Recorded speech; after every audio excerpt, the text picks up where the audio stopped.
karena film itu sangat kompleks, jadi kita nggak bisa ngejudge this movie is jelek apa segala macam gitu. Kayak even the worst film dari pengalaman aku give me lessons about life. Dari tahun 2017 aku bikin film sampai sekarang 2026, 9 tahun, 7 movies aku bikin film yang box office gitu, di atas 1,5 juta.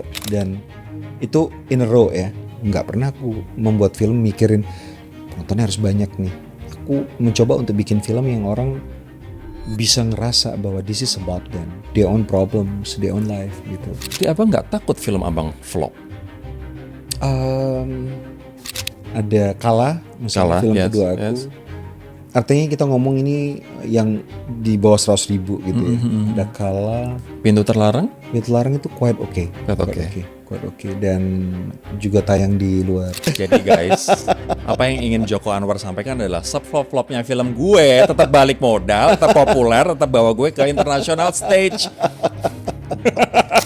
Siapa yang nggak kenal Joko Anwar? Sutradara 12 film panjang ini dikenal nggak pernah flop, bahkan jadi satu-satunya sineas Indonesia dengan 7 film beruntun tembus 1,5 juta penonton.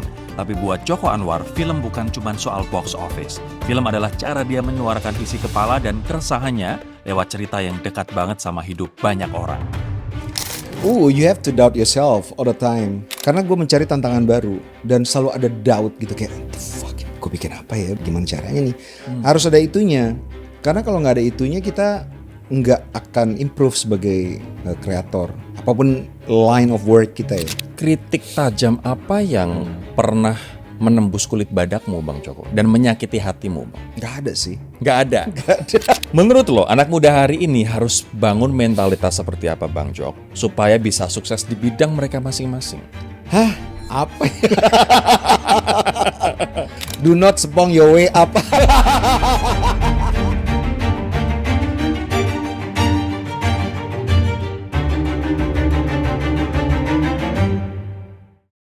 Ini kayaknya tamu podcast kali ini gue nggak perlu memperkenalkan karena semua orang pasti sudah kenal dan banyak yang obses dengan film-filmnya termasuk gue. Bahkan sampai mengikuti dari satu film ke film lain. Kalau dia yang bikin tanpa kita lihat nama sutradaranya di kredit title atau di awal film, kita udah tahu ini adalah signature dia. Dan kayaknya hidup nggak afdol kalau nggak lihat film dia. Joko Anwar. Bang Joko, apa kabar? Rory, apa kabar? Kabar baik. Gak afdol loh Bang kalau gue gak nonton film lo. Masa sih, aduh alhamdulillah. Iya dong, mulai dari yang terakhir adalah Ghost in the Shell. Congrats ya, 3 juta penonton. Terima kasih, Ghost in the Shell. Akan diputar di 86 negara. Di 86 negara. Luar Sekarang biasa. sudah mulai diputar di beberapa negara Asia. Ya. Terus selanjutnya menyusul Eropa, Amerika. Wow, gue juga nonton film itu.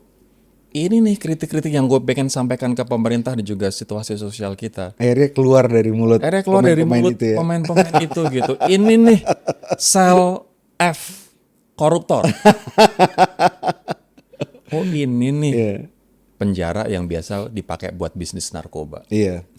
Itu kenyataannya seperti itu. Kenyataannya seperti itu. Kita memang bikin risetnya berdasarkan penjara Indonesia. Betul. Dan yang memainkan peran-peran itu di kehidupan nyata ya kita tahu sendiri. Betul. Mereka yang berkuasa. Setiap hari kita dengar di berita kan, yang kayak udah semua yang kita udah nggak resah lagi, udah frustasi karena benar. Nggak not getting better. Exactly. Semakin hari, setiap hari kita dengar beritanya semakin parah, korupsi semakin normal. Yes.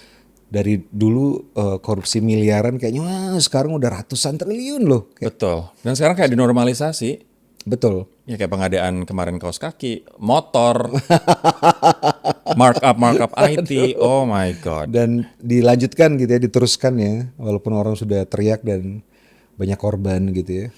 By the way, kalau Bang Joko bikin film selalu ada isu sosial, isu politik yang abang sampaikan, abang pengen kritikkan gitu. Tapi gue pengen tanya dulu Bang Joko, apa prinsip yang Bang Joko selalu pegang ketika abang bikin sebuah film? Ini adalah prinsip gue yang gak akan gue mau ditawar. Gue harus menegakkan duduk dulu tuh kalau udah ngomong. Gue tuh kalau bikin film tuh berasal dari keresahan, dan keresahan yang gue percaya keresahan kolektif. Jadi not necessarily gue sebagai individu merasa resah terus gue bikin film personal dan gue ingin berbicara tentang keresahan gue. Tapi gue percaya bahwa kalau bikin film itu kan sangat privilege ya. Kita punya kesempatan untuk berbicara, connect with so many people. Jadi gue kalau bikin film tuh berawal dari keresahan dan gue percaya itu keresahan kolektif yang harus kita suarakan sehingga akhirnya menimbulkan awareness atau menaikkan awareness dan kita bisa berbuat sesuatu tentang itu gitu. Ghost in the Shell lo resah apa bang? Oh, gue resah tentang pertama pemantiknya ya.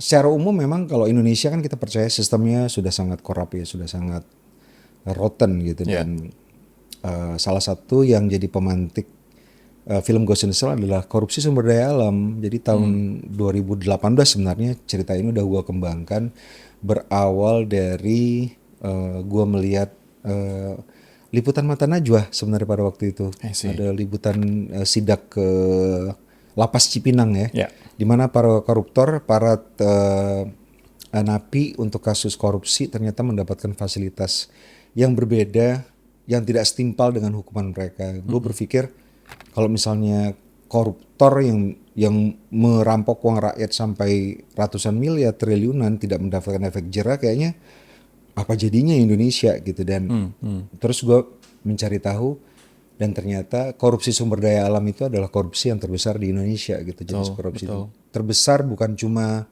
besar dari segi nominalnya tapi juga besar dari segi dampaknya, karena dampaknya kan sangat antar generasi ya, intergenerational, dan mungkin tidak akan bisa terbarukan lagi yang sudah rusak alamnya. Jadi gue berpikir harus gue suarakan gitu. Dan itu muncul keresahan itu muncul di Ghost in the Shell. Di Ghost in the Shell. Yeah. Tapi itu adalah seperti yang lo bilang tadi, keresahan kolektif. Kalau misalnya Ghost in the Shell adalah soal keresahan akan korupsi yang sudah begitu merajalela, Nightmare and Daydreams, kemudian Pengabdi Setan, ini keresahan-keresahan apa Bang Joko? Kalau Pengabdi Setan itu melanjutkan keresahan gue terhadap perempuan di Indonesia masih mengalami represi dari patriarki. Di Pengabdi Setan ada sosok sentral perempuan yang merasa bahwa dia harus mengikuti norma dari masyarakat, bahwa kalau misalnya mau dianggap sebagai perempuan seutuhnya harus mengikuti certain kebiasaan. Salah satunya harus punya anak gitu. Kalau nggak punya anak tidak dianggap sebagai perempuan seutuhnya, sehingga dia sampai harus bersekutu dengan kekuatan-kekuatan yang hitam, yang negatif untuk bisa mendapatkan anak gitu. Kalau Nightmares and Daydreams, setiap episode itu sebenarnya adalah kritik sosial dan politik tentang satu isu yang sangat relevan di Indonesia. Ada soal kemiskinan struktural, ada soal kelompok disabilitas yang tidak mendapatkan treatment yang seharusnya dari pemerintah, dari negara, dan ada beberapa topik-topik lain yang setiap episode dimunculkan gitu. Jadi semuanya memang berasal dari keresahan kolektif. Gitu. Bang, tadi gue bilang bahwa orang nonton filmnya Joko Anwar tanpa melihat itu Joko Anwar udah tahu this is your signature gitu. Gitu ya? Iya. Masa? Campuran antara apa ya? Ketidakjelasan dan absurditas, gelap, kritik sosial, terus akhir yang kita nggak menyangka, plot twistnya gokil banget.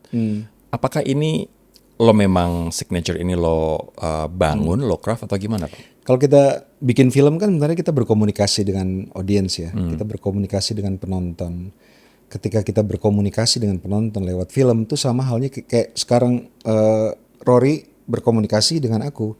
Cara bicara, pemilihan diksi, kemudian mannerism itu kan memang it's your style gitu. You didn't choose to speak that way, tapi memang berasal dari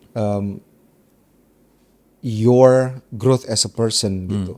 Dan aku juga merasa ketika aku membuat film, aku berkomunikasi dengan penonton, menyuarakan apa yang ingin aku suarakan in my own way. Jadi tidak mencoba untuk mengikuti film siapa atau cara berbicara sinias mana dalam film-film mereka, tapi cara bertutur film itu kan termasuk misalnya pemilihan shot, dekopase antar shot, atau mise-en-scène, artinya segala sesuatu yang ada dalam film, pemilihan props, world building, segala sesuatunya itu membentuk cara bertutur. Dan cara bertutur itu pilihannya selalu aku tidak mencoba untuk melihat film lain yang aku suka, tapi memang sepengetahuan aku dan seefektif aku merasa bahwa ini harus diceritakan in a certain way supaya orang nangkapnya gampang gitu. Jadi nggak mencoba untuk menjadi siapapun. Menjadi diri sendiri dan biar orang nangkepnya gampang. Dan itu paling penting banget karena orang sering berpikir bikin film tuh harus keren gitu, harus stylish, harus menunjukkan bahwa dia adalah seorang filmmaker yang cerdas atau dia memiliki kemampuan visual yang sangat spesial. Tapi aku berpikir kalau misalnya kita membuat film just to be seen as smart, just to be seen as creative, itu mungkin kita nggak komunikatif ke penonton. Jadi kalau aku bikin film, yang paling penting adalah how to get a message across to the audience gitu. Jadi nggak mencoba untuk not trying to be different, not trying to be smart gitu. Jujur ya. Jujur Tapi aja. gue juga ngelihat kejujuran ini dalam Ghost in the Shell kemarin. Tokoh toke yang di situ ada maksudnya pelecehan seksual sama jenis di penjara itu kan sebenarnya kan sudah rampant dan jadi rahasia umum kan. Kemudian orang-orang di situ yang punya obsesi masing-masing, ngegeng dan bahkan yang koruptor juga dilindungi oleh napi-napi yang lain dikarenakan dia punya uang dan dia akhirnya bisa membeli sistem hukum dan kepala sipir. Itu kan juga sebenarnya kejujuran yang Bang Joko pengen terapin gitu. Nyangka nggak sih film ini 3 juta penonton? Enggak sebenarnya. Jadi ketika kita membuat film Ghost in the Shell, kita putuskan oke, let's do this gitu. Aku sama partner aku Tia Hasibuan, my producer yang udah kerja sama aku selama mungkin 24 tahun. Wow. Kita berpikir bahwa film ini harus disuarakan ya. There are so many things yang orang harus lebih aware. Salah satunya korupsi sumber daya alam dan masalah di judicial system dan masalah di sistem lembaga pemasyarakatan Indonesia yang orang harus tahu gitu. Karena kita berbicara soal lembaga pemasyarakatan atau penjara, tempat ini kan kayak muara dari orang di luar sana di kehidupan mereka melakukan sesuatu dan salah menurut hukum dan mereka harus koreksi, direhabilitasi sehingga bisa kembali ke masyarakat. Ternyata tempat rehabilitasinya itu tidak manusiawi. Tempat rehabilitasi mereka ternyata hukumnya itu tidak fair, tidak adil. Koruptor malah mendapatkan tempat yang sangat luar biasa nyaman dan orang mungkin yang mencoba untuk hidup di luar sana tapi tidak diberikan kesempatan oleh sistem untuk bisa hidup dengan jujur according to law dan akhirnya mereka harus masuk lapas, mereka justru mendapatkan perlakuan yang tidak manusiawi gitu. Ini kan harus disuarakan semua. Kita merasa bahwa ini berat sebenarnya walaupun bungkusnya komedi horor. Jadi ketika tapi message-nya berat. tapi Sehingga awalnya prediksinya berapa? prediksinya angkanya? mungkin ya kita balik modal aja kali gitu. Mungkin 500.000 penonton ya alhamdulillah dengan tambahan sales dari 86 negara itu mungkin udah bisa balik modal. Tapi sampai 3 juta penonton kita miss. Tapi ini harapan juga buat kita sebagai filmmaker bahwa kalau kita bikin film apapun itu yang ingin kita katakan, but we trying to make it communicative dan orang bisa relate to the story, to the characters, and orang bisa connect to the film. Kayaknya itu ada harapan untuk bisa mendapat penonton banyak. So it's good. Bang, ketika lo pengen bikin karya besar, Karya besar. orang tuh harus ngapain? Abang pernah bilang bahwa ketika lo pengen bikin film besar, lo harus mengkonsumsi film besar. Gue nggak pernah merasa gue tuh bikin film tuh nggak pernah mencoba untuk jadi film besar sih. Tantangannya makin lama makin besar. Kru-kru gue bilang, setiap kali gue bikin film sama lu Bang, setiap dari film satu ke film berikutnya pasti tantangannya beda dan lebih dan kita harus kayak sampai kru-kru gue gini, apalagi ini gitu. Cuman buat kita semua sebagai kreator seni, sineas itu tantangan yang membuat kita belajar terus. Menurut gue, that's the problem ketika kita bikin film or something, apapun itu ya, karya ya, mau karya seni, dalam bentuk film, lagu, lukisan, sculpture apapun, mungkin kalau mindset kita ingin membuat sesuatu yang besar, probably will not be big and probably will not be able to connect with people. Kalau aku, karena ketika kita mencoba untuk menjadi besar, most of the time itu bukan sesuatu yang orang bisa connect to it gitu. Jadi kalau gue bikin film selalu how to make this movie more connectable to people gitu. Jadi orang lebih bisa relate to the story, to the characters. Itu sih yang paling penting tuh, itu setiap kali gue bikin film. Nggak pernah mau bikin film yang besar. Tapi yes, answering your question, kalau aku nonton film tuh selalu berusaha untuk nonton film apapun. So I love movies. Aku tidak pernah menempatkan diri aku di atas film. Artinya gini, kan kalau kita lihat sekarang trennya, apalagi di sosial media kita bisa lihat bahwa orang lihat film tuh untuk it's okay to make an assessment terhadap film yang kita tonton, memberikan review, kritik, ulasan dan sebagainya. Cuman menempatkan diri kita above the film itself itu kayaknya kita bukan film fans gitu. Karena film itu kan sangat kompleks banget ya. Ada intention dari pembuatnya, penulisnya, sutradaranya, produsernya, kemudian diterjemahkan oleh para kru dan pemain, dan hasilnya could be something bigger or much less than intention dari awal filmmaker awalnya membuat cerita ini buat apa. Jadi karena film itu sangat kompleks, jadi kita nggak bisa ngejudge this movie is bla bla bla bla, wih jelek apa segala macam gitu kayak. Even the worst film dari pengalaman aku give me lessons about life, karena film yang dibuat dengan intention yang mulia, ingin membuat sebuah film yang bagus dan ingin bersuara, tapi jatuhnya tidak sampai, quote unquote jelek, menurut aku itu poetic. A poem tentang seseorang yang mencoba trying to be to do something good tapi nggak sampai. Itu kan menurut aku poetic ya. Jadi kayak aku nggak akan pernah menjudge film jelek. Menjudge film itu oke, tapi kayak I know everything about movies gitu. Kayak enggak sih kayak. Kalau sekarang kan kita lihat trennya itu di sosial media, bukan bikin assessment tentang film atau mengulas film based on their experience of watching it, the journey that they experience while watching, after they watch the film, tapi lebih ke I know about this film is bad karena dada gitu kayak you can never understand that gitu. I'm not gonna ask you bad movies, tapi I'm gonna ask you the most memorable sama the best movies di Indonesia selain karya Joko Anwar kamu sendiri. Apa bang? Beberapa film yang memorable ya. Ada beberapa film dari tahun 70-an judulnya Dikejar Dosa. Dikejar Dosa itu menurut aku sangat provokatif banget karena bercerita tentang seorang ustadz yang melihat peristiwa pemerkosaan yang dilakukan oleh beberapa pemuda desa terhadap seorang perempuan.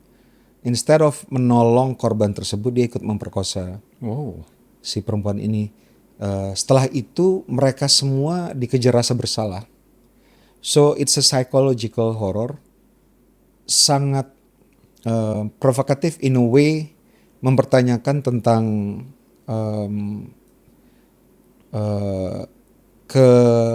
kereligiusan dari seseorang itu sebenarnya apa? Apakah memang itu datang dari lubuk hati terdalam? Apakah hanya transaksional gitu? So it's very important menurut aku. Terus ada film yang judulnya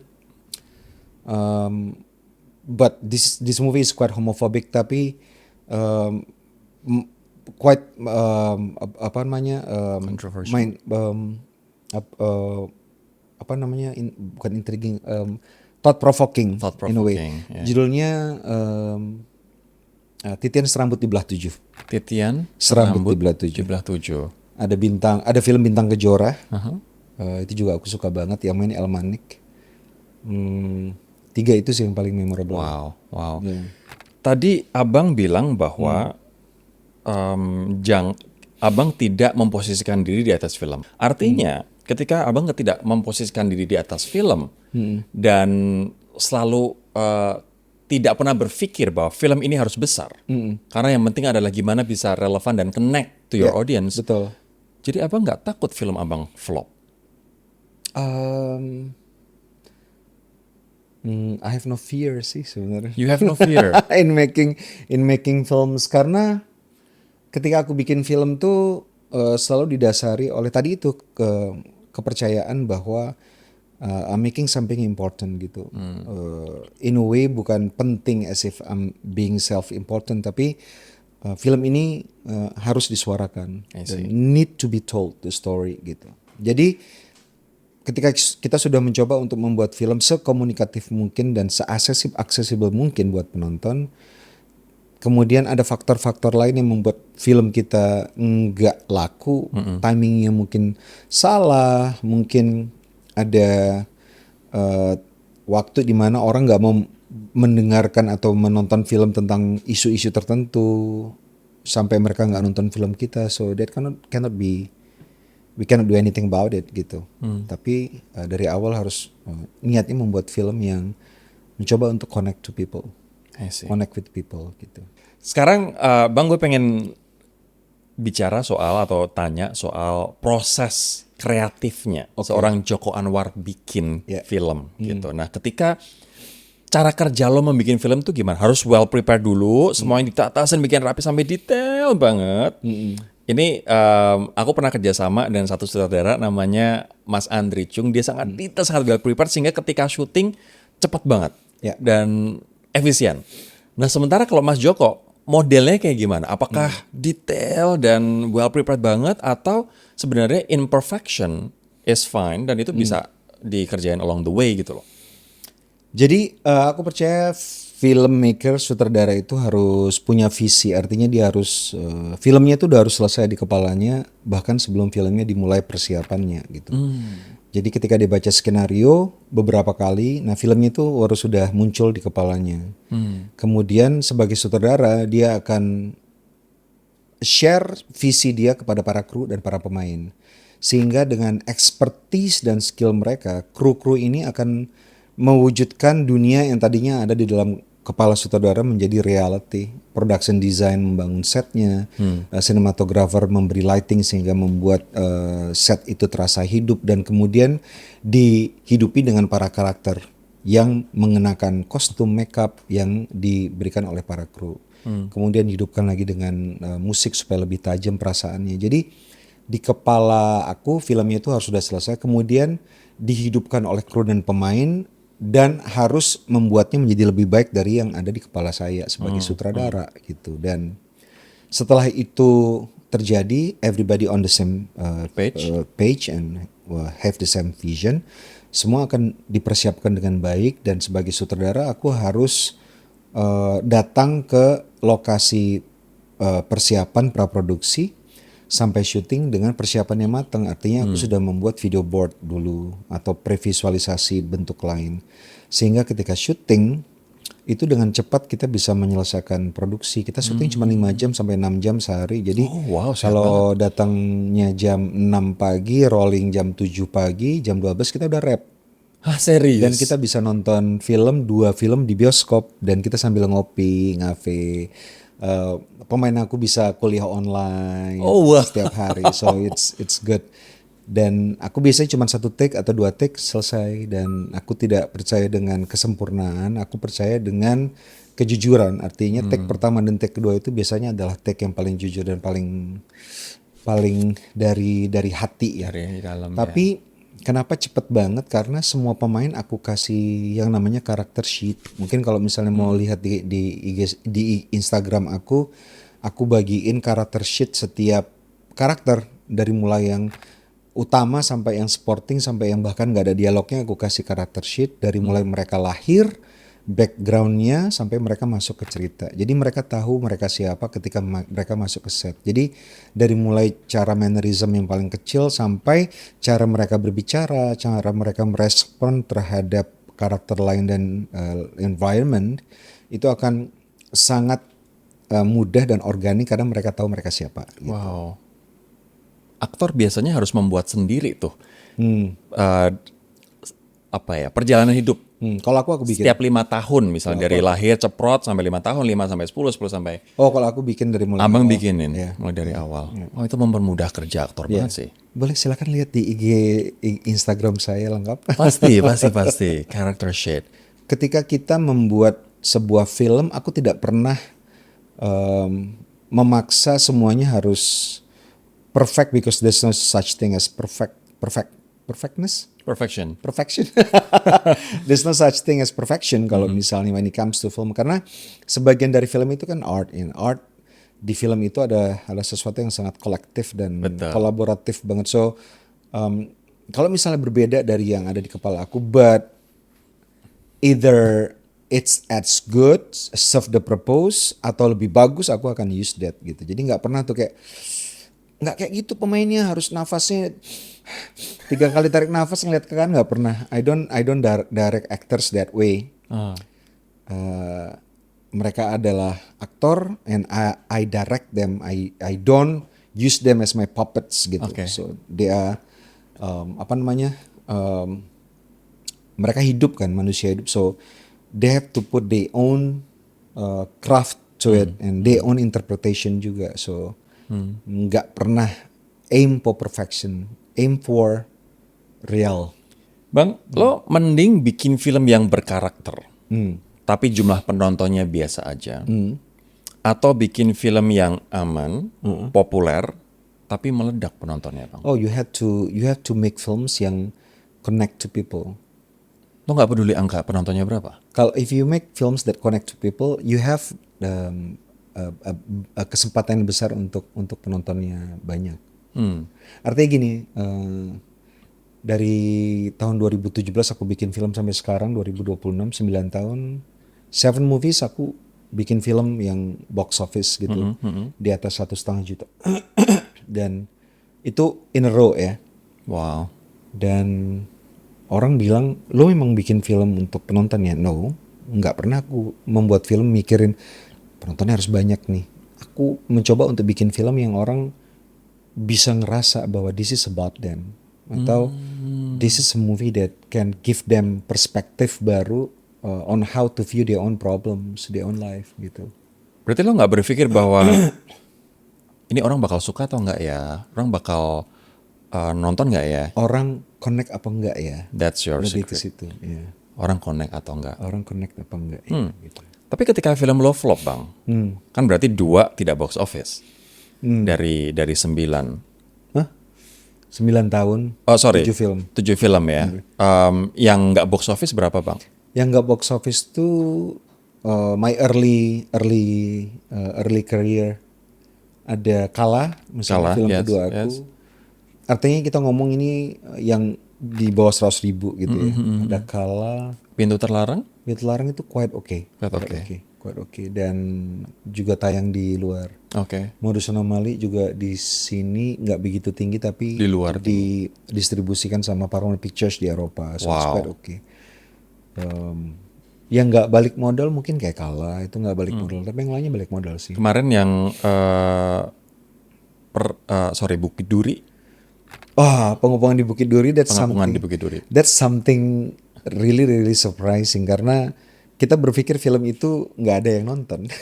Oh ya. Makanya kita ketika diajak kerjasama oleh MGM, ditanya ada project nggak? Oke, kita ini aja Pengepungan di Bukit Duri, karena kita merasa filmnya harus ceritakan, tapi kita nggak pernah berpikir film itu akan banyak ditonton orang, dan ternyata itu 1,9 juta, hampir 2 juta penonton. Kita juga wah. Gitu, jadi kayak duh nyesel ya, kalau gitu kita rilis sendiri aja. Jadi gue jadi bingung untuk pertanyaan berikutnya, karena ketika gue pengen tanya, ketika film lo flop, apa yang ada di kepala lo, tapi ternyata film lo kagak ada yang flop, Bang. At least 5 film terakhir kagak ada yang flop. 7 film terakhir tidak ada yang flop. Yeah. Flop itu gini, flop itu kalau misalnya rugi ya. Bahkan film-film gua dulu yang penontonnya sedikit, misalnya gue punya film yang gua direct judulnya A Copy of My Mind. Ya. Itu penontonnya cuman 80.000 mungkin. Tapi budgetnya 250 juta. Syutingnya cuma 7 hari. Balik modal banget, dan film itu masuk Venice International Film Festival. So ya gitu deh. Jadi guys, apa yang ingin Joko Anwar sampaikan adalah flop-flopnya film gue tetap balik modal, tetap populer, tetap bawa gue ke international stage. Jadi ini pertanyaan nggak relevan nih untuk Joko Anwar. Ketika film flop-flop kagak ada film gue yang flop. Mengartikulasikan dengan sangat baik kesombongan si monyet ini. Gue pinjemin mulut gue buat lo. Buat ngomongin itu. Harusnya lo tadi jawab, Rory, what are you talking about? Kan gue nggak mungkin ngomong gitu. Anyway, tapi ya, thanks for being humble but truthful ya. Tapi lo pernah nggak sih, Bang Joko, ngeraguin diri lo sendiri itu the point that lo pengen berhenti jadi filmmaker? You have to doubt yourself all the time. Itu yang bikin lo aware dan hati-hati gitu. Setiap kali gue memulai sebuah film, gue selalu bikin film yang ini gak gampang gitu. Kalau gampang sih gue gak bikin lagi. Film gue tuh dari mulai film pertama sampai film ke-12 tuh gak ada yang sama. Karena gue mencari tantangan baru dan selalu ada doubt gitu kayak, the fuck ini gue bikin apa ya, shit gimana caranya nih. Harus ada itunya. Karena kalau gak ada itunya kita nggak akan improve sebagai kreator. Apapun line of work kita ya. Termasuk your line of work juga. Kalau misalnya kita from one project to next project, I've done this before, it's easy. Itu yang paling aku takutkan sebenarnya. Jadi you have to doubt yourself all the time. Aku doubt myself all the time, tapi nggak pernah aku doubt myself terus want to quit, enggak sih. Aku mau retire as a filmmaker, yes, tapi bukan karena I doubt myself, tapi merasa probably suatu saat it's enough gitu. So ini positive self-doubt sebenarnya? Yes, yeah, you can say that, yeah. Yang kamu mengkritisi diri kamu sendiri? All the time. All the Harus, time. ya, I'm my harsh critic sih. Kayak, gak gitu Joko, goblok. Gitu. Kenapa lu bikin gitu? Tapi ditanya orang gimana bang?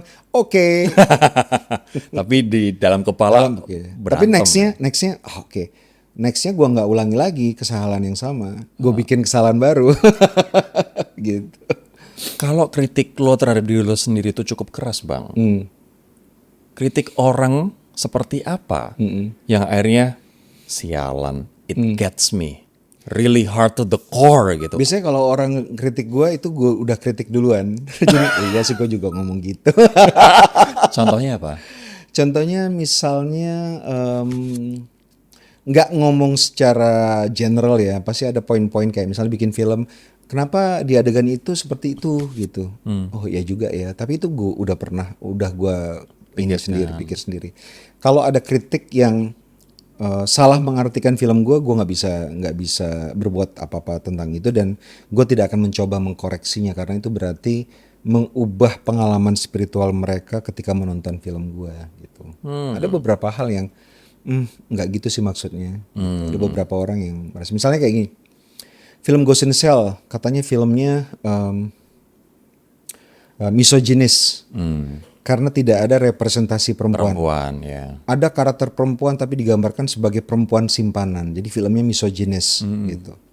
Padahal tujuan gue tidak memberikan representasi perempuan di situ untuk menceritakan circle of power yang korup. Betul. Tidak ada perempuannya. So we need more women di circle of power di Indonesia.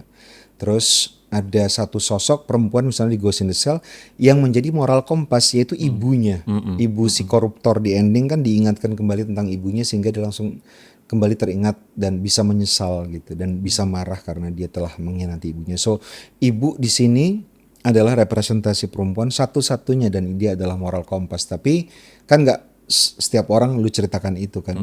Mungkin dalam kesempatan kayak gini gue ceritakan tapi nggak yang langsung gue kasih penjelasan gitu. Jadi ini adalah kritik salfok atau gimana?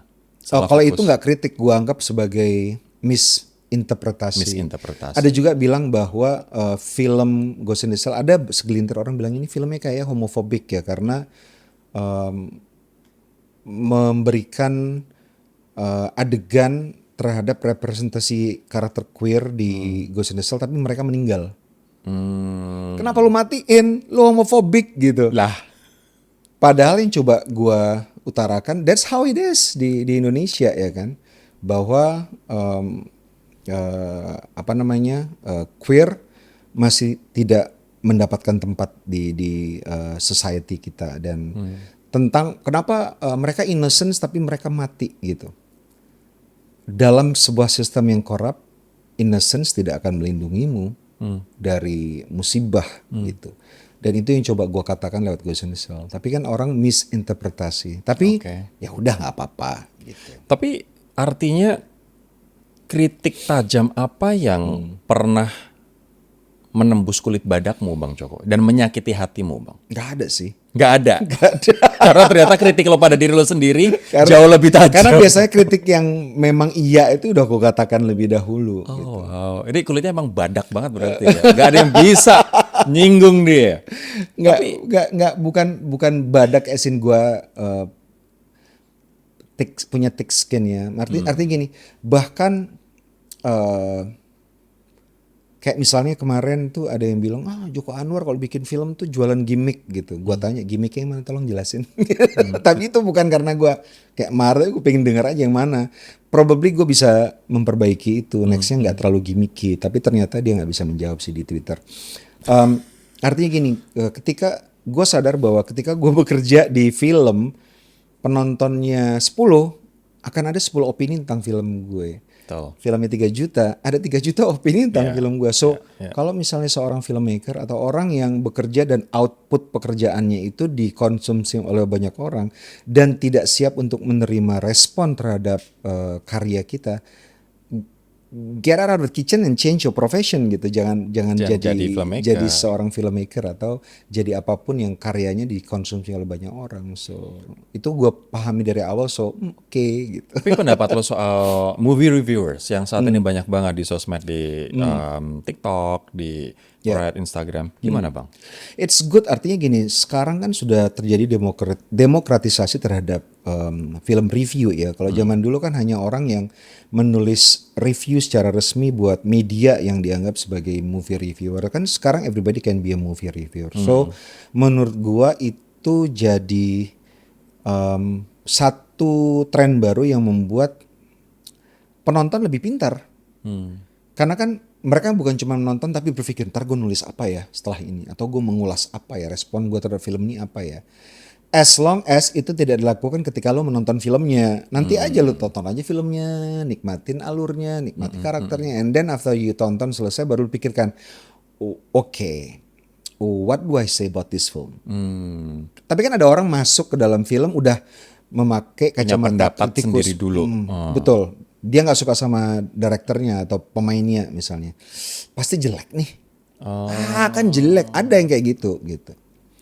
Kan sayang ya, lu masuk ke sebuah film, lu bayar tiket, lu menghabiskan waktu bukan cuma sepanjang durasi film, tapi juga perjalanan lu ke bioskop, lu beli makanan di bioskop yang nggak murah gitu ya. Terus lu hanya kepingin keluar dan kepingin nge-trash film tersebut, sayang banget gitu. So berarti ya, kalau reviewer atau kritikus film yang kayak begini, dia nggak objektif dong dalam melihat suatu karya. Karena dia sudah punya pre-planned atau preset thought soal film ini. Berbeda dengan subjektif. Being subjektif itu kayaknya udah nature dari assessment terhadap sebuah film. Artinya lu nggak apa-apa subjektif, karena lu nonton film kan lu merefleksikan karakter dan cerita dalam film tersebut dengan menggunakan cermin berupa your own experience in life gitu. Respon lu kan terhadap film tergantung experience lu di dunia ini. Itu subjektif and that's okay. Tapi ketika lu menempatkan diri lu sebagai orang yang lebih tinggi dari film, kayak lu tahu film sejelek apapun film itu, sayang aja gitu, why? Kan buang-buang waktu, buang-buang duit. If you think you know everything about film, then watch, ya udah nggak usah nonton film aja. Tapi kan kita nonton film, we want to get something out of it gitu. Tapi banyak begini, yang reviewer ini misalnya dia trashy talking. Apa? Trashy talking, misalnya mereview, mengatakan bahwa suatu film jelek gitu. Tapi terus akhirnya banyak juga diskusi yang, ya bikin film kan susah, emang lo bisa bikin film? Jadi seolah-olah perangnya kayak begitu loh, kritik film jelek, terus dibalasnya, emang lo bisa bikin film tuh susah tahu, coba aja lo bikin film gitu. Lo ngelihat dinamika ini kayak gimana? Ada dua hal. Pertama, gue bisa pastiin seorang reviewer yang kerjanya hanya trash talking nggak akan sustain. People will not listen to him or her for long gitu, karena begitu tujuannya hanya untuk nge-trash film dan memandang film lebih rendah dari dia, people will not be able to relate to that karena most people want to connect with films gitu. I see. They invest their time and money to watch film. They want to connect with the film, the story, the characters. Satu itu. Yang kedua, kritik juga harus siap untuk menerima balasan. Artinya gini, gue sering baca di Twitter, ada misalnya orang mengkritik film gue, kemudian ada orang penonton yang juga mengkritik tulisannya, terus dia bilang, itu penyepongnya Joko Anwar gitu, fans. Sekarang gitu ya, kalau fans kan dibilang penyepong, entah apa arti. Ya, ini maksudnya SpongeBob ya kan? Penyepong SpongeBob Joko Anwar gitu. Terus dia bilang, gue nggak suka Joko Anwar, tapi dalam hal ini menurut gue seperti ini, which is lu nggak harus kalau misalnya lu menulis pendapat, ada yang berpendapat tentang pendapat lu, balas lagi aja dengan pendapat, nggak usah dibalas dengan tuduhan. Dan orang yang bilang ada orang misalnya mengkritik sebuah film dibalas dengan lu bisa ngomong doang, lu bikin film, itu juga salah karena bukan tugas dia untuk menjawab menjawab kritik film dengan membuat film. Exactly. Beberapa orang kayak dulu gue kritikus film kemudian jadi pembuat film kan, tapi not everybody harus menjawab film dengan karya. Betul. Gitu. Jadi kalau misalnya ada film itu kan pendapat ya. Film itu pendapat, pernyataan sesuatu terhadap isu yang bisa kita bilang pendapat, ada orang berpendapat tentang itu, kemudian pendapat itu diberikan balasan terhadap pendapat lain. So I think it's okay. Jangan berhenti di lu penyepong Joko Anwar, berhenti komunikasinya. Tapi kalau misalnya dibalas dengan sebuah pendapat lain, kan terjadi diskursus yang akan mencerdaskan semua orang, mencerdaskan orang yang punya pendapat, mencerdaskan orang yang membalas terhadap pendapat tersebut, dan mungkin akan mencerdaskan filmmakernya karena terjadi diskursus yang memperkaya perspektif dia terhadap sebuah film yang dia buat gitu. Bang Joko, sekarang gue pengen masuk ke segmen di mana gue butuh petuah lo sebagai orang yang tua dan dituakan. Untuk anak muda tuh responnya gue langsung dapat anjing. Oke. Menurut lo, anak muda hari ini harus bangun mentalitas seperti apa, Bang Jok, supaya bisa sukses di bidang mereka masing-masing? Apa ya? Yang jelas jangan menyepong orang lain, Bang, nggak boleh ini. Terus? Do not sepong your way apa? Menurut gue gini sih, yang paling penting tuh gue percaya, ini sounds like bullshit, tapi ini selalu gue pegang sih. Gue selalu percaya kita harus punya GPS dalam hidup gitu. GPS itu goal, plan, dan strategi. Jadi kita punya goal, kita mau jadi apa atau mendapatkan apa, probably nggak harus ke masa depan 20 tahun, 30 tahun yang akan datang, tapi dalam short term misalnya lo ingin mendapatkan apa, lo bikin plannya. Kemudian kalau misalnya plan itu mentok, lo harus punya strategi untuk kembali on track. Misalnya plan gue adalah untuk membuat seorang sutradara yang bisa berkarya sesuka hati gue, menyuarakan sesuatu yang gue anggap sebagai keresahan kolektif. Tadi gue udah bilang ya. Kemudian plan gue adalah sekolah film. Tapi sekolah film ternyata gue gak mampu, keluarga gue. Gue jadi jurnalis supaya gue bisa ketemu sama orang-orang, gue bisa menjual skrip gue gitu ya. Supaya ketemu sama orang film. Mentok lagi, gue ganti lagi, yang penting gue kembali on track. Terus gue bisa bikin film, tapi gue harus ngerjain film orang misalnya kan. Dulu gue juga pernah sodori beberapa proyek kayak Ayat Cinta. Dulu kan sebelum Hanung gue sebenarnya ditawarin. Gitu. Tapi Kenapa lo nggak mau? Karena nggak sesuai dengan gue kepingin jadi seorang filmmaker yang menyuarakan isu-isu yang gue anggap sebagai keresahan kolektif yang dari dalam diri gue. Gitu. So you stick to your plan. Stick to my plan. Mentok, gue coba cari jalan supaya gue bisa punya PH sendiri, kayak sekarang Kamensi Pictures sama partner gue Tia Hasibuan. Jadi kita bikin film itu sekarang nggak perlu approval siapa-siapa, tapi kita juga sangat ketat banget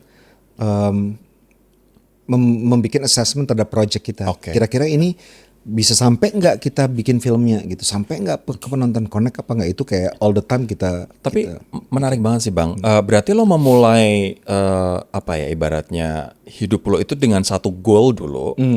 Goal ini nanti plan gue untuk mencapai goal ini gue akan seperti apa, A B C D E, dan strategi itu kalau misalnya mentok, gue ada strategi untuk bisa zigzag dulu balik lagi ke track gitu.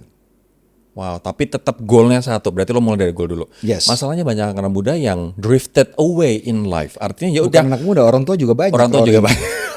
Ya. Artinya banyak Seberapa orang yang banyak filmmaker yang diawali dengan mereka ingin membuat sebuah film secara idealis. quote unquote idealis lah ya, katakan suara mereka. Tapi kemudian ada yang menawari uang dengan sangat besar. Akhirnya mereka stray away, akhirnya miring jalannya. Miring, ya. Nggak Drifted ke goal away. mereka, Ya, ya, drifted away gitu. Gue nggak tahu berapa banyak. Banyak banget. Banyak banget. Ya, sering sedih sih gue karena gue tahu awalnya dia mau membuat film in a certain way di mana dia percaya bahwa filmnya bisa memberikan impact ke masyarakat, ke society. Akhirnya godaan dalam, gue nggak tahu ya di profesi lain, tapi film itu sebagai seorang filmmaker tuh ada dua godaan yang paling besar. Yang pertama spotlight, yang kedua uang. Sama ya, maksudnya bukan satu lebih besar dari yang lain, tapi spotlight dan uang itu pujian, validasi itu bahaya banget kalau kita percaya gitu. Jadi puji-puji, kita percaya, oh I'm good. Itu kayak udah kita nggak mau belajar lagi gitu. Kita harus percaya bahwa respon orang terhadap sebuah film seperti yang gue bilang itu tergantung dari hidup mereka. Mereka merefleksikan cerita karakter dari sebuah film berdasarkan their own life experience gitu. Jadi either itu ketidaksukaan atau adoration itu adalah personal mereka.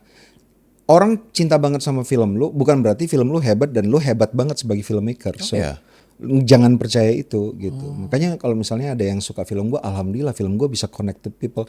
But doesn't mean that I'm good gitu. Atau kalau misalnya ada orang yang benci banget sama film lo, mereka berbicara sesuai dengan respon mereka terhadap film tersebut based on their own life experience. Jadi jangan take it personally, jangan baper gitu karena itu pengalamannya dia.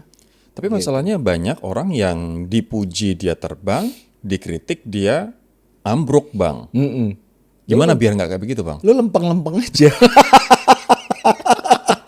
Ya udah lo pokoknya fokus ke goal lo aja gitu. Bilang tadi kan kalau misalnya orang suka atau nggak suka sama film lo, itu subjektifnya dia berdasarkan hidupnya dia gitu. Lo jangan merasa it's you. Either pujian, probably bukan film lo yang bagus, orang bisa relate aja gitu. Kalau misalnya orang nggak suka film lo, probably it's not your film is bad, tapi ya orang nggak bisa relate aja gitu. So udah terlalu tenang aja, jalan aja. Atau gitu. Orang itu ya memang benci sama Joko Anwar aja. Masa sih? Masa sih? Masa sih? Aku kan Luf. baik. Masa sih Luf? Oke.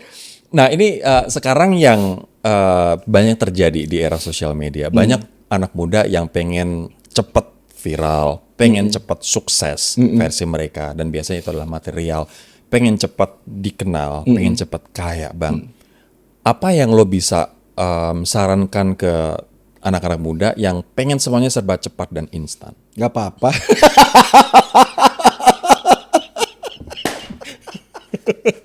Tapi masalahnya how to make it sustainable kan. Oke.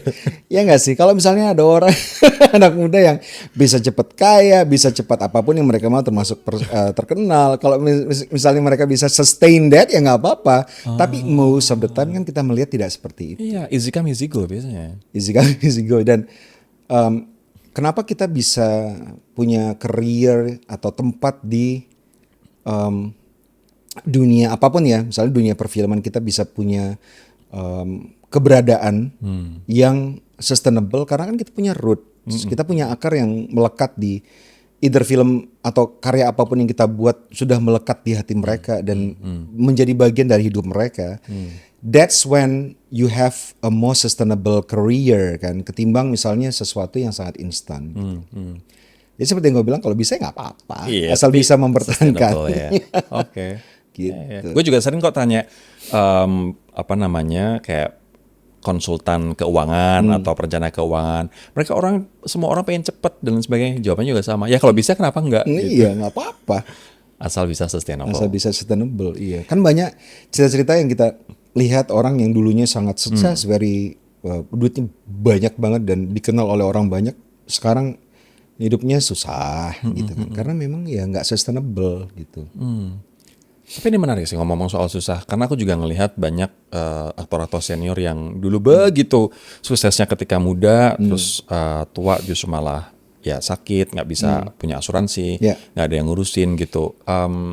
Biar kita nggak seperti itu, apapun industri kita berada, menurut lo gimana strateginya Bang Cok? Itu banyak faktornya. Pertama, memang sistem termasuk sistem perfilman mungkin tidak membuat kita punya jaminan masa tua misalnya. Kalau di luar negeri kan ada asosiasi, dan asosiasi ini kan juga ngurusin soal uang pensiun kita. Ketika nanti kita retire nggak bikin apa-apa lagi, tetap ada uang penghasilan yang kita. Sekarang di Indonesia kan nggak ada. Gue sih berpikir nabung sih. Nabung. Terus walaupun nggak banyak nabung, tapi nabung. Enggak lah, gila kali ya. 500.000 penonton untuk satu film udah BEP, ini 3 juta penonton ya kan. Kamu bisa bayangkan berapa miliar. Tapi kan itu kan buat investor. Iya, tapi kan Joko Anwar juga pegang 50% ya. Enggak, nggak mungkin. Oke. Dulu mulai karir juga sebagai jurnalis. Aku jurnalis, abang juga kritikus film gitu kan. Dan justru malah dari kritikus film itu sekarang menjadi filmmaker. Tapi dari sisi jurnalis ini Bang, dan kritikus film, apakah ini jadi modal yang sangat berharga untuk eventually bikin film? Dan akhirnya aspek apa dari dua profesi ini yang lo bawa ke karya-karya lo? Iya, banget. Profesi gue sebagai jurnalis ngebantu banget sekarang gue bikin film. Pertama, cara gua dulu bikin berita kan harus lengkap ya. 5W, 1H. Terus bukan cuman itu, kalau dulu di penerbitan gue di Jakarta Post, how to make it flow. Jadi bukan cuman terdengar seperti hard news, tapi hard news with a flair. Wow, gitu kan. Jadi story gitu ya. Story-nya harus wave in a certain way. Jadi orang baca dari lead sampai akhir mereka pengen baca gitu. Jadi cara gue bikin film juga seperti itu. How to make your quote unquote things that you want to speak about get across, tapi you do it in a way where people want to stay dari mulai awal sampai akhir. Terus the way you treat, kalau misalnya dulu kita sebagai jurnalis kan kita mencoba untuk mencari tahu motifnya apa ya. Benar. Ya kan, dicari tahu misalnya editor, motifnya apa Joko? Jangan kau ceritakan aja dia kayak gini, motifnya kau tanya gitu kan. Mensreanya apa? Mensreanya apa? Kau tanya. Ya Bang Basri. Bang Kamba Basri. Ya Bang tanya, balik lagi kan tanya apa ini. Coba jadi kalau gue bikin film, gue juga mencoba untuk the things that the characters do itu harus make sense in a way yang dia kerjakan itu memang hasil dari kehidupan dia dari mulai dia lahir sampai dia sampai to that point. Decision yang dia buat itu harus make sense gitu. Jadi itu. Terus the way you approach, satu lagi yang penting menurut gue, ketika lo jadi wartawan kan you meet a lot of people. Ya, betul. You trying to be communicative to them. Nggak menempatkan diri lo lebih tinggi dari mereka, but trying to be in the same level. Dan that's how a human being should be while communicating with other human being. Dan ketika gue bekerja sama dengan kru dan pemain, gue dapat pelajaran dari ketika gue membuat berita, mencari berita gitu. Wow, gue juga pernah dengar dari Marissa Anita ketika dia berperan di Perempuan Tanah Jahanam, dia harus logat Tanah Abang Glodok, lo ajak ke pasar ya Bang? Gue ajak ke pasar pakai hijab. Dia Kristen Bang. Iya, tapi supaya orang nggak tahu dia Marissa Anita gitu. Jadi orang berkomunikasi sama dia. Bawa ke pasar mana? Beberapa pasar, banyak. Iya? Beberapa. Sama pasar. Tara? Sama Tara berdua. Oke. Untuk sampai ada yang nyangka gue poligami dan 2 istri gue. Tapi gue juga sangat gila sih ini, Bang Joko gila sih. Ketika Kiki Narendra main di Pengabdi Setan, jadi kiai yang badannya akhirnya reok itu. Ini kiai, tapi Mas Kiki ini Kristen. Dia orang Katolik yang sangat taat ya. Tapi gokil sih. Gokil, absurd. Oke. Pertanyaan terakhir sebelum gue ke rapid fire question. Menurut Bang Joko, kenapa harus banyak sutradara yang mengangkat isu sosial dan politik di Indonesia? Itu yang gue bilang sih tadi awalnya, bahwa bikin film itu privilege banget kita. Kita bikin film punya kesempatan untuk dikonsumsi oleh banyak orang. Kalau misalnya kita cuma bikin film just to get money from our audience, nggak fair dan nggak sesuai dengan nature film itu sendiri gitu. Karena menurut gue film itu adalah a blessing to humankind, di mana dia bisa mengandung banyak sekali lintas profesi seni. Semua ada di sini dan di craft sedemikian rupa menjadi satu entity yang kita bisa gunakan untuk bersuara gitu. Sayang banget kalau cuma cari uang doang gitu. So you are privileged to be a filmmaker gitu Betul, betul, iya. Oke, sekarang aku akan tanya cepat, jawab cepat Bang. Oke. Siap-siap ya Bang ya. Film lo yang lo paling puas dalam proses membuat dan hasilnya? Ghost in the Shell. Ghost in the Shell? Iya, Ghost in the Shell. Wow, dari sekian banyak. Karena gue bikin film tuh, kalau misalnya gue tidak berpikir bahwa my last film yang paling accomplished, itu gue merasa gagal sih. Tapi sampai sekarang sih alhamdulillah film terakhir itu yang paling gue anggap paling accomplished gitu. Ini di bioskop masih ada, jadi belum terlambat untuk nonton Ghost in the Shell. Film yang bikin lo pengen akhirnya jadi filmmaker, menginspirasi lo untuk jadi filmmaker? Gak satu, banyak ya. Banyak. Mungkin salah satu yang paling notable? Salah satu yang gue inget tuh film ketika gue kecil ya. Film Pengabdi Setan kali. Pengabdi Setan zaman dulu. Iya, zaman dulu. Wow. Lebih serem mana Bang? Hantu atau manusia? Manusia lah udah pasti. Kenapa Bang Jok? Manusia is real. Hantu gue sering cari, susah nemu. Ya udah kalau susah nemu lo ciptakan. Jadi itu kayak the threat yang mungkin nggak ada, tapi kalau manusia menakutkan sih. Gue takut sama kalian semua. Menurut lo Bang, film horor terbaik itu bercerita tentang apa? Film horor yang baik itu bercerita tentang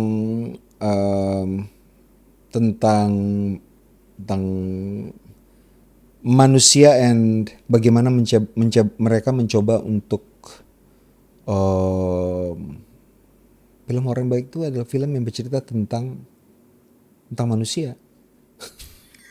Artinya gini, ketika kita bikin film horor, lu jangan mikir film hantunya kerennya gimana, menyeramkan gimana.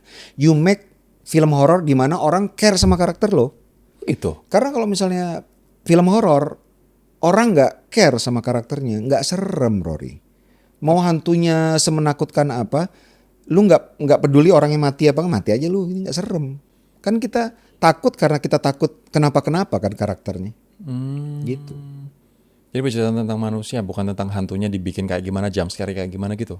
Lu mau jump scare muncul setiap 3 detik sekali juga, dua gitu. Dia Rory duar gitu kan. Apa kabar? Dia judul duar gitu juga. Orang nggak peduli lama-lama. Gue nonton film hiburan bukan sport jantung sih ya. Makanya pengang kepala gue kalau jump scare terus. Oke. Idealis atau realistis? Idealis dan realis itu adalah misuse words. There's no such thing as idealism gitu dalam film, karena bikin film kan orang mengira idealis tuh yang orang nggak banyak nonton. Enggak lah, lo harus bikin film yang bagus, menyuarakan hal-hal yang penting dan banyak orang nonton. That's my idealism gitu. I see. Wow. Jadi enggak kubu di mana idealis nih berarti very artistic sehingga yang nonton very limited, tapi bikin film yang sangat artistik nggak ada yang nonton, ya juga sih. Iya, mau mengatakan apa penontonnya sedikit kan sayang ya. Iya. Satu hal yang paling lo benci. Tapi harus ada film artistik yang hanya mengeksplorasi bentuk dan storytelling tanpa memikirkan penonton, is okay. Artinya itu membuka ruang-ruang baru dalam penceritaan. Siap. Supaya gue nggak dimarahin sama filmmaker. Tapi itu betul kok. No comment gue untuk itu ya. Satu hal yang paling lo benci di industri film Indonesia apa? Kesombongan. Siapa yang sombong, Bang Joko? Enggak sih. Ya kesombongan bukan cuman satu pihak ya. Artinya kesombongan kesombongan pembuat film, penonton, bahwa they know everything about films.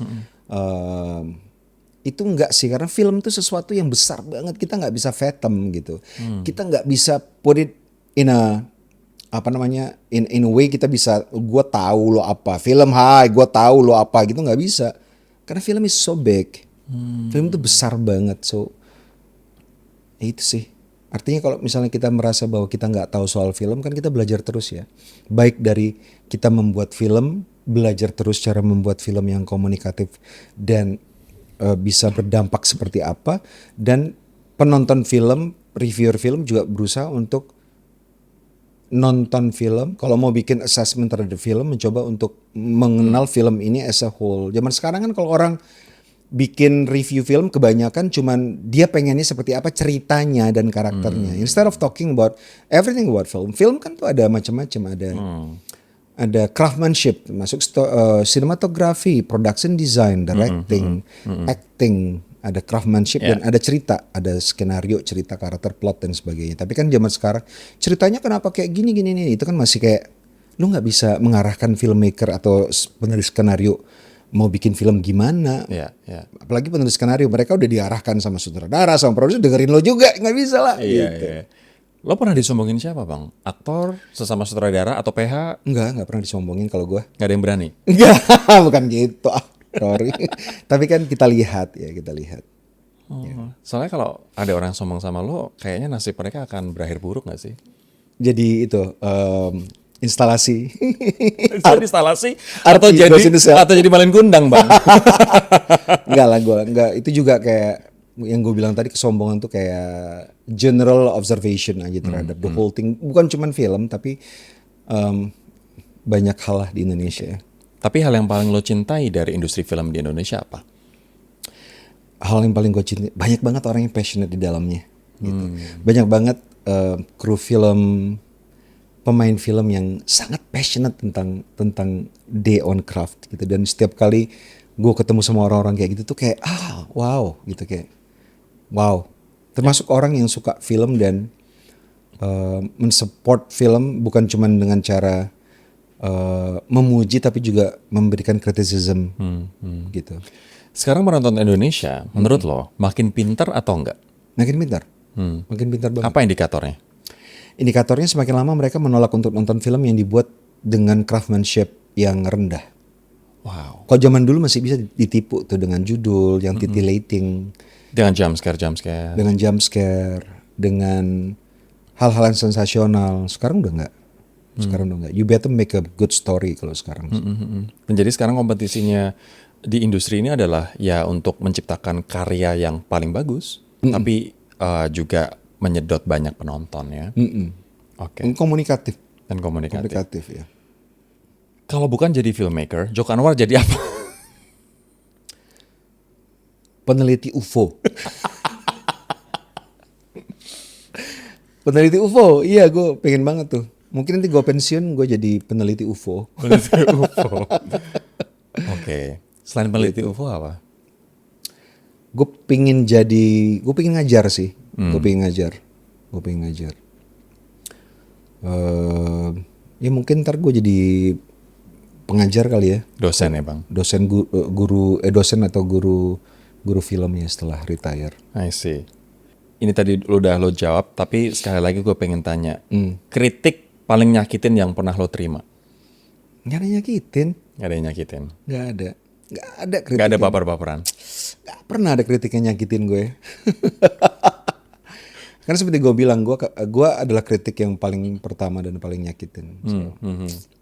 Bang, kalau misalnya, ini segmen terakhir ya, kita ngomongin soal legacy. Kalau misalnya nanti lo memutuskan untuk retire, pensiun, udahlah gue ngajar aja udah capek gitu misalnya, jadi filmmaker. Lo pengen orang inget lo, legacy lo itu apa bang? Film-film gue. Film-film gue yang sekarang aja gue kalau misalnya orang datang ke gue dan bilang film lu bagus banget gitu, itu okay gitu. Tapi kalau mereka bilang I can really relate to your story, your characters, itu yang kayak kayak Ghost in the Shell kan banyak yang bilang, bang makasih ya nyuarain suara kita banget, suara gue banget gitu. Itu yang kayak oh my god, itu yang kayak mudah-mudahan legacy gue ntar seperti itu, dikenal sebagai filmmaker yang menyuarakan suara orang gitu. Untuk Ghost in the Shell, suara-suara apa yang mereka yang diwakilkan oleh film lo bang? suara-suara warga negara Indonesia yang udah merasa empet banget sama sistem, sama penguasa ya, sama pemerintahan yang tidak berpihak kepada rakyat dengan kebijakan ajaib mereka dan ya itu hukum yang tidak berpihak kepada rakyat. Kalau lo misalnya suatu saat dipilih atau diangkat jadi menteri atau Ogah, ngapain? anggota DPR bang, Ogah, misalnya lo direkrut jadi anggota ogah. lo kan perbaikan tuh kan Tapi kadang-kadang dari mungkin kalau dalam. misalnya Ahok jadi mencalonkan diri jadi presiden, gue akan support. Tapi gue setelah dia jadi presiden, gue nggak akan masuk ke sistem. Tapi udah gitu. Lo support. Kenapa lo percaya sama Ahok bang? Tahu ya? Ya mungkin enggak kali ya. Enggak jadi deh. Tapi ya iya sih sejauh ini sih. Tapi ketika misalnya Pak Ahok mencalonkan dan udah jadi presiden, lo nggak mau masuk ke dalam Enggak sistem. mau. Enggak. Lo memilih akan tetap kritis. Oh iya dong. Iya dong. Of course. Kalau Jokowi atau anaknya gimana Pak?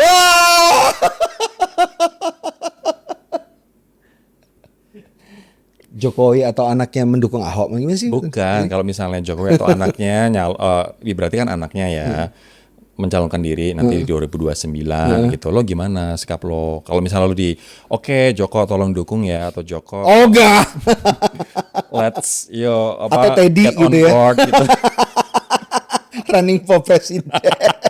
Gimana? Ogah juga? Hah? Ogah juga? Ogah. Berarti lo nggak tergoda Pokoknya ogah. Nah, Joko nggak tergoda oleh power ya? Kagak.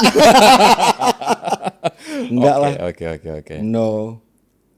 Gue tergoda sama apa ya? Tergoda sama apa? Susah sih tergoda ya. Susah tergoda. Iya, susah tergoda gue. Uang nggak tergoda. Enggak sih. Gue nggak tergoda. Posisi nggak tergoda. Uang tuh gue bingung kalau orang-orang perlu uang banyak-banyak banget buat apa ya? Bingung. Gue yang penting bisa Biasanya buat ini bang. Gue aja koleksi itu barang-barang yang affordable. Gue koleksi tau nggak apa? Apa? Power bank. Oh wow. Gue suka banget power bank. Sama kabel. Gue punya banyak kabel, Rory. Itu fetish lo? Nggak fetis tapi kayak power bank gitu. Power bank tuh punya filosofi yang luar biasa loh. Apa itu filosofi? Menyimpan energi dan memberikan energi kapanpun orang butuh, Rory. Ya dia nggak bisa energi kalau baterainya habis. Harus diisi. Jadi menyimpan energi. Oke. So power bank it's wow. Masya Allah ya. Sama speaker, gue juga koleksi speaker. Oh iya? Speaker kecil-kecil. Karena dia menyuarakan. Memberikan suara bagi yang tidak punya suara. Lama-lama lo juga koleksi lampu karena menyinari ya kan Petromax karena menghangatkan. Apapun udah jadi barang. Terakhir banget, upcoming projects apa yang bisa Abang share buat teman-teman improvers di Room for Improvement? Tentunya udah di-announce gue akan membuat Pengabdi Setan 3. Iya kan? Origin, tentang asal mula cerita Pengabdi Setan. Terus ada film romance pertama gue. Wow. Judulnya The Charms in Broken Things. Wow. Kalau di Indonesia kan mungkin tidak begitu menarik. Pesona barang pecah belah. Tapi The Charms in Broken Things menarik. Itu dalam sih. Ya. Katanya ada Ghost in the Shell versi perempuan? Kepinginnya seperti itu. Tapi kayaknya ya direkturnya ya mungkin perempuan juga ya. Ini terlalu proyeknya banyak banget ya bang? Enggak lah kan gue setahun satu paling. Setahun satu. Oke. Gitu. Terakhir pesan buat teman-teman ini kebanyakan yang nonton anak muda, mohon maaf kebetulan. Agar Crowd bisa gue banget ceh. Iya. Oke. Agar bisa punya mentalitas, punya resilience dan punya apa ya? Gue menyebutnya obsession to hard work dan juga karya yang berdampak dan relate. Ya. Apapun profesi mereka. Silakan, apa Bang Joko? Mungkin membantu, mungkin enggak. Tapi gue selalu merasa bahwa I'm not entitled to anything. Jadi gue mencoba untuk menghilangkan kata entitlement dalam hidup gue. Nggak pernah gue merasa bahwa orang harus memberikan sesuatu karena gue berhak gitu. Ini ngomong bukan soal sistem, bukan soal penguasa ya, bukan soal negara. Tapi kayak sesama kita rakyat tuh gue tidak pernah merasa bahwa kenapa gue nggak dikasih kesempatan sih, kan I'm entitled to gitu. Enggak sih. Gue kejar sendiri. Lo ciptain your pace sendiri, your path sendiri. Betul. Karena kalau kita merasa punya entitlement yang besar itu kayak recipe for sloth, lamban bergerak gitu, karena kita will just be waiting, nunggu banget diberikan kesempatan, diberikan opportunity, sama ya, kesempatan sama opportunity. Diberikan apapun itu. Jadi hilangkan entitlement dari ini sih, dari hidup kita. Award winning box office maker, never flop director, Joko Anwar. Thank you so much. Makasih Bang. Thank you Rory. I'll see you in the next video. Bye bye. See you, bye. Don't be penyepong anyone.